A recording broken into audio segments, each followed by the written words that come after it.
Hammaga salom. Biz yana qaytdik. Qisqa muddatli tanaffusdan keyin yana efirdamiz. Sizlarga yangi hikoya, yangi g'oyani ulashda taqdim etamiz. Xullas, chiroqlarni o'chiring, joyingizga mahkam o'rnashib oling. Hech kim bezovta qilmaydigan joyda bo'ling. Ana endi hikoyani boshlasak bo'ladi.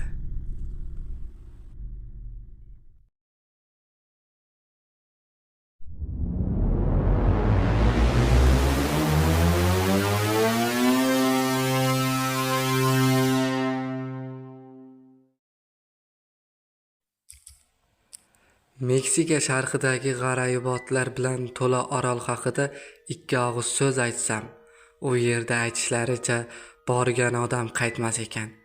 Ikki sayohatchi tog'li hududlariga borib, oroldan qaytmagan ekan.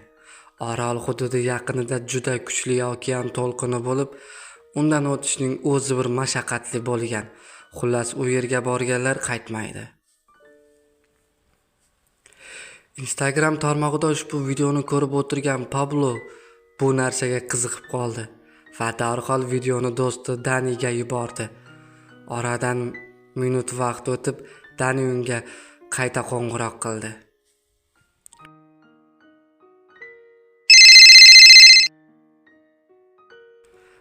Alo, Pablo, ko'rdingmi? Shunga ishonasanmi? Dani: ha, sal ishongandek bo'lyapman-u, lekin qiyin masala. Pablo: bir aylanib kelmaymizmi? Jekni orasida shaxsiy yaxta motorli qayiqlar bor.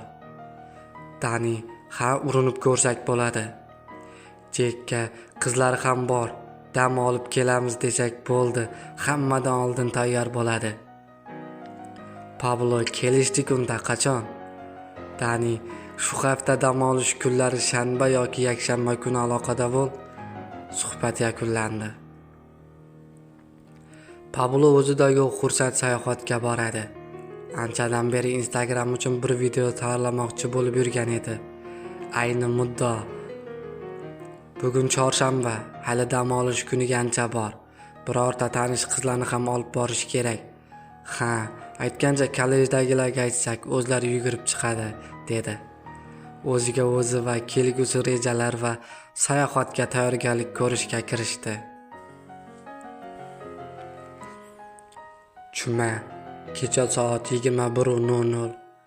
Pabloning uyida Jek, Dani va ikki kursdoshlari Valentin va Kelly. Jek: bolalar, gap bunday. Dadam bizga hech qanaqa kema yoki qayiq bermas ekan. Shunda hamma xonadagilar norozi bo'lib gapirishga tushdi. U so'zida davom etar ekan: shoshmang, asabiylashish shart emas. Men yangi yaxtaning kalitini oldim. Maqsadga yetguncha qo'ymaymiz. Hammaning yuziga oz bo'lsa-da tabassum yugurdi. Shunda qizlardan biri: borayotgan joyimiz qanday o'zi? Nimaga ketyapmiz? Dani va Pablo bir-biriga qarab qo'ydi. Pablo: u yerga ajoyib manzara. Aytishlaricha u yerga borganlar qaytmaydi emish. Biz buni borib uyga qaytib hech qanday vahima emasligini isbot qilib beramiz. Biz boramiz, dam olamiz, tog'larga chiqamiz va yakshanba kuni kechqurun uyga qaytamiz. Bularning hammasi Pablo bilan bir kursda o'qiydigan o'quvchilar. Dani, Jek, Valentin va Kelly. Ular endi 18 yoshda. Qiziqqon yoshlik davrida. Ular kelishib maslahat qilib uyquga ketishdi va erta tongdan o'sha noma'lum orol tomon Jekni kemasidan yo'lga chiqishdi.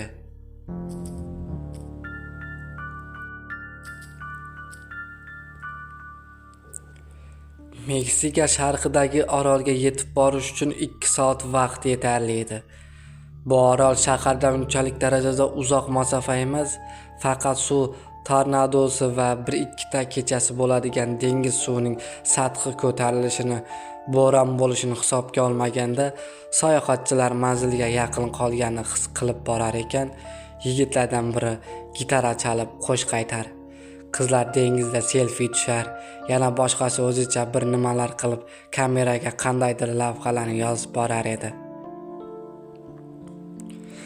Va nihoyat ular manzilga yetib kelishdi. Videoda aytilgan hech qanday katta suv to'lqini va hech qanday qiyinchiliklar yo'q orol esa xuddi quyosh botgan manzarani eslatar. Daraxtlarning ko'pi qororoq rangda edi. Ya'ni xuddi suvsizlikdan qurib borayotgandek. Pablo, avvali bu orol haqida hech qayerda eshitmagan ekanmiz. Qani Dani, qizlar yuklarni ol, hamma narsani olinglar, qayiqni bog'langlar, yana qochib ketmasin. Biz ketganimizda deya hazil aralashib gapirib qo'ydi. Hamma o'ziga taqsimlangan yuklarni olib o'rmon ichkarisi tomon yurib ketishardi. Pablo har doimgidek oldinda kamerasiga har epizodni manzarani muhrlab borar edi.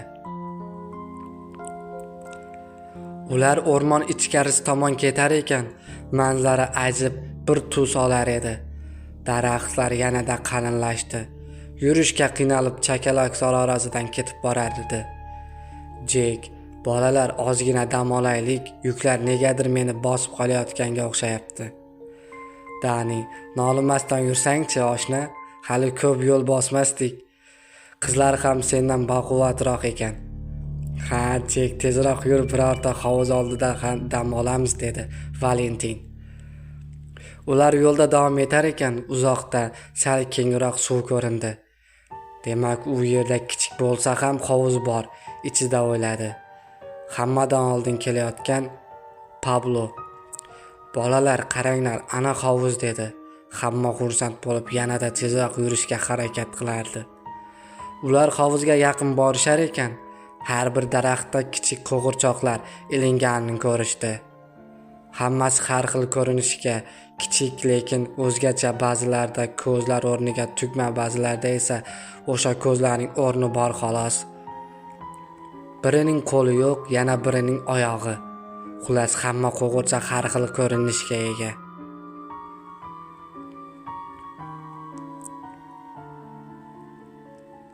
Bolalar hayron bo'lib qoldi.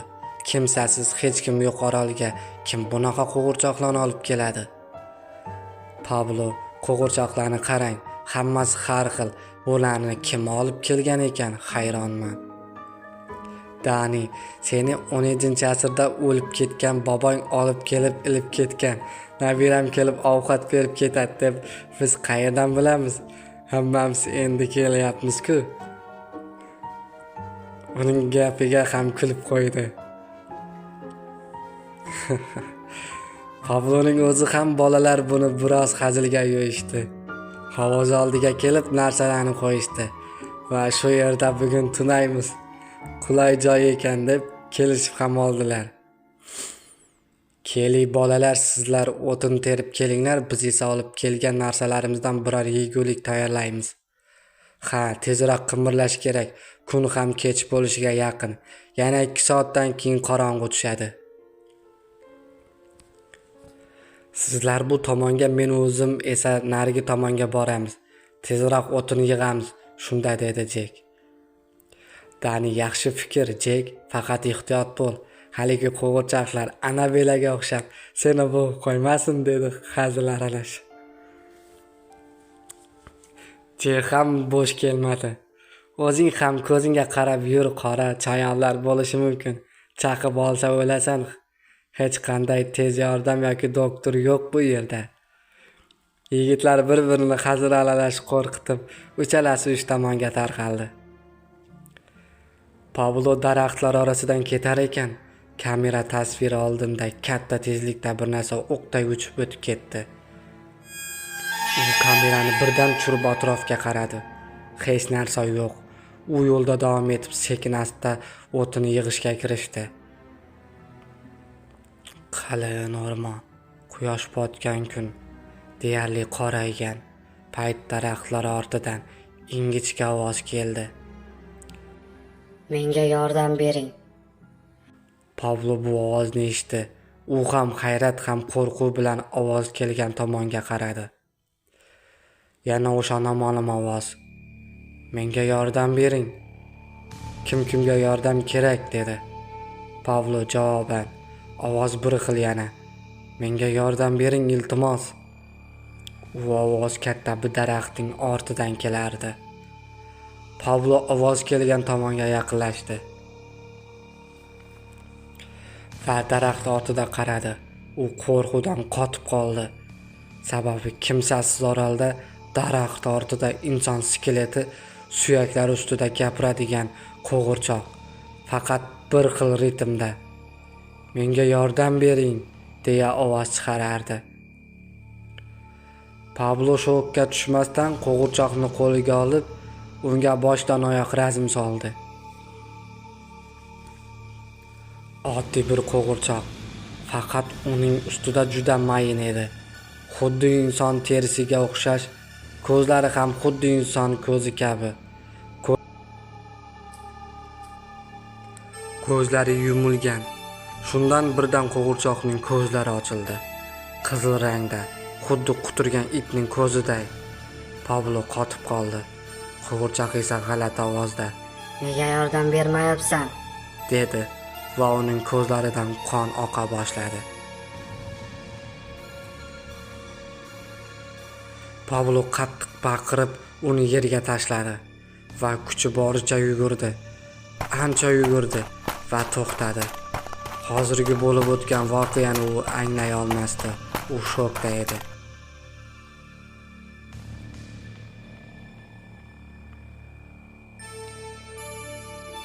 Pablo qo'rquv va shok holatida do'stlar tomon borar ekan. Hozirgi bo'lib o'tgan voqeani ularga aytmaslik haqida o'ylanib qoldi. Hozir u buni ularga aytsa, ular uni ustidan kuladi, ermak qiladi. Yana uning ustiga bu yerga kelishni aynan o'zi taklif qilgan. Qorong'u tushdi. Bolalar kechki ovqat atrofida hamma xursand, spirtli ichimliklar ham yetarli. Negadir Pabloning kayfiyati yo'q. Xayol surib o'tiribdi. Dani gap boshladi. Manzara ajoyib, hamma narsa bor. Kelinglar musiqa qo'yib raqs tushamiz. Hammaga ma'qulmi? Jek hech qachon bunday holatda rad etmaydi, to'g'rimi Pablo? Jek, bu taklif menga ma'qul. Valentin, men bilan raqsga tushasanmi? Mayli dedi. Valentin va ular sokin musiqa qo'yib raqs tusha boshladi. Kelly esa Dani bilan faqat Pablo ularga qo'shilmayapti. Boyagi voqeani uni ko'z oldidan hech ketmayotgandek edi. U daraxtlar tomon bir nazar tashlab qo'ydi. Uni ko'rgan narsasi esa boyagidan oshib tushdi. Daraxtlar orasida osib qo'yilgan barcha qo'g'irchoqlar u tomon yonib turgan qip-qizil ko'zlarda qarab turishgan edi. Pablo o'rnidan sakrab turdi. Yana qaradi. Hamma narsa o'z o'rnida. Hech qanday qo'g'irchoq unga qaragani yo'q. Dani uning harakatidan oldiga kelib so'radi. "Tinchlikmi, og'ayni? Bezovta ko'rinasan. Hammasi joyidami?" Pablo: "Ha, hammasi yaxshi, charchabman shekilli. Yotib uxlayman." "Ha, tushunarli. Bolalar bunga yetadi bugunga. Hammamiz charchadik. Ertaga uyga qaytishimiz kerak. Vaqt kam. Hamma o'z o'rniga", dedi Dani. Jek va qizlarga bu gap yoqmasda, o'zlari olib kelgan kichik chodirlarning ichiga kirib ketishdi. Bolalar va qizlar alohida chodirlarda uxlashdi. Yarim tun. Qo'g'irchoqlarga oy nuridan jon kira boshladi. Hammasi qizil yonib turgan ko'zlarda. Ikkala qizning chodiri tomon sekin-asta yaqinlashib borar edi. Ular oddiy qo'g'irchoqlar emas, balki dahshatli va jahuldor ko'rinishga ega. Hammasining qo'lida uchqur cho'plar, yana birining qo'lida bolta, zanjirlar, kichik hajmda bo'lgan qo'g'irchoqlar. Endi ulkan odam jusasidek hajmga aylana borar edi. Qizlarning chodiri tepasiga kelib, allaqanday narsalarni shivirlab boshladilar. Ular 4 ta edi. Valentin tashqaridagi past ovozda uyg'onib, chodirdan chiqish uchun matoning bir chetini ochdi va haqiqiy shok holatiga tushib qoldi. Katta qo'g'irchoqning bor qo'lida bolta, ikkinchi qo'lida esa Jekning uzilgan boshi turar edi. U birdan qo'rquvga tushib baqirib yubordi. Afsus, qiz hayotini bir necha daqiqaga uzaytirishi mumkin edi, ammo eplay olmadi. Katta qo'g'irchoqlardan biri uning tomog'idan pichoqqa o'xshash o'tgan narsasini tortib yubordi.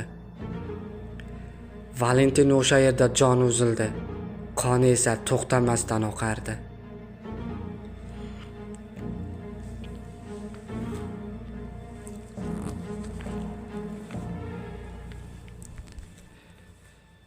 Ikki soat avval Jek hojatga chiqish uchun katta bir daraxtning ortiga o'tishni reja qilib, o'sha daraxt tomon bordi. Bir necha daqiqadan keyin sal nariroqda bir ovoz keldi. "Menga yordam bering" deya. Jek hayron bo'lib qoldi. "Mast bo'libman shekilli. Har xil ovozlar kelyapti." Yana o'sha ovoz keldi. "Menga yordam bering." Jek u yoqqa, bu yoqqa qaradi. Ovoz kelgan tomonga yaqinlashdi. Daraxt ortida oy nurida bir g'alati soya turardi. Kim adashib qolgan ekan, o'yladi u. Daraxt tomon borar ekan, ovoz yana takrorlandi. Menga yordam bering, iltimos. deya daraxt ortida o'tar o'tmas uning bo'ynidan bolta zarbi kelib tushdi. Jek hech narsani sezmay ham qoldi. Jekning uzilgan boshini qo'lida ko'targan hech qanday odam yoki alvasti yoki dev emas edi. Bu Pablo uchratgan o'sha kichik qo'g'irchoq edi. Uning ikkala ko'zidan qon oqib turar, boltasi esa hatto qorong'u kechada ham yaltirab turardi. Dahshat, u Jekning terisini shilib, o'zining badani va yuziga yopishtirdi va qolgan Jekning do'stlari tomon yo'l oldi. Hamma uyquda, lekin Valentin qurbon bo'ldi. Kuchli qichqiriqdan uyg'onib ketgan Kelly esa katta hamma yog'i qon bilan bo'yalgan inson tanasi shaklidagi katta qo'g'irchoqlar va uzilgan bosh Valentinning qonga botgan jasadini ko'rib, qattiq qichqirib yubordi. Hamma yoq qonga belangan. Bu vahimali ovozdan Pablo va Jek ham uyg'onib ketdi va chodirdan tashqariga chiqib, "Nima gap, Kelly" deyishi bilan ikkita qizil ko'zli uzun maxluqniki kabi tirnoqlari bor, qizil yonib turgan ko'zlaridagi qo'g'irchoqlar yigitlar tomon yaqinlashib borardi. Ular bunday manzarani ko'rib, shok holatiga "Kelly, tezroq qoch" deya baqirdi. Afsus, Kelly ulgurmadi. Qo'lida katta bolta va Jekning uzilgan boshini qo'lida ushlab turgan dahshatli maxluq Kelly tomon uzilgan boshini otib yubordi. Kellyga yashin tezlikda yaqinlashib, uni bir qo'lida bo'g'ib ko'tardi. Kelly nafas olishga qiynalar, ammo bu qattolning qo'lida chiqish imkonsiz edi. Uning uchun dahshatli qo'g'irchoq qo'lidagi bolta bilan boshining qoq o'rtasiga zarba berdi. Dahshat! Kellyning bosh suyagi ikkiga bo'linib, miyasi ko'rinib qoldi. U yana zarba berdi. Bu safar qizning tanasini teng yarmidan ikkiga bo'lib yubordi. "Yo'q, Kelly", baqirdi Pablo dahshatli ovoz bilan. Kulayotgan qo'g'irchoq Dani va Pabloga qaradi. Sizlarga yordam bermaysizlarmi? Dahshatli ovozda kulishda davom etdi. Hamma yoq qonga belangan. Ikki yigit shok holatida "Tezroq qochdik" deb birdan o'rmondan chiqish uchun yugurib keta boshladi. Haligi ikki ko'zlari qizil rangda yonayotgan qo'g'irchoqlar esa ularning ortidan quva boshladi.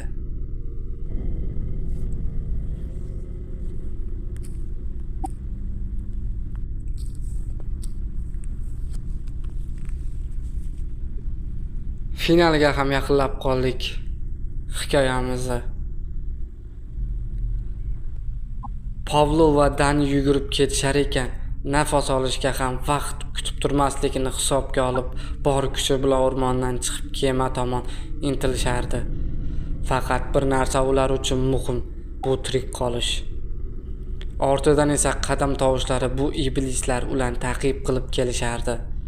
To'satdan Dani qattiq baqirib yerga yiqildi. Pablo ortiga qaradi. Qo'g'irchoqlar unga yetib olib, oyog'iga uzun maxluqniki kabi tirnoqlari bilan zarba bergan edi. Pablo: "Dani, tur o'rningdan, seni tashlab keta olmayman." "Dani, endi kech, Pablo, tezroq qoch, o'zingni qutqar." Danining so'nggi so'zlari shu bo'ldi. Qo'g'irchoqlardan biri tirnoqlari bilan uning ko'zlarini o'yib olishdi. Uning ikki ko'zi o'yib olingan joyidan qon oqar. Dani qattiq baqirardi. Pablo hammasini tushunib turardi. Endi kech. Ularni hech birini qutqara olmaydi. Pablo o'rmondan chiqib ketar ekan, uzoqdan o'zlarining kelgan kemasini tanidi. Uni to'xtashga umuman haqqi yo'q. Agar bir soniya chalg'ib qolsa, qo'g'irchoqlar yetib olib, uni ham dahshatli tarzda o'ldirardi. Pablo kemaga yetib keldi va uni o't oldirib, katta tezlikda oroldan jo'nab ketish uchun boshlang'ich tezlikni oshirdi va u ortga qaradi va ko'rgan narsasidan shok holatiga tushdi. Daraxtlar tugash joyida, orolning boshlanish qismida 4 ta ulkan qo'g'irchoq qo'lida Pabloning do'stlarining uzilgan boshlarini ushlab turishardi.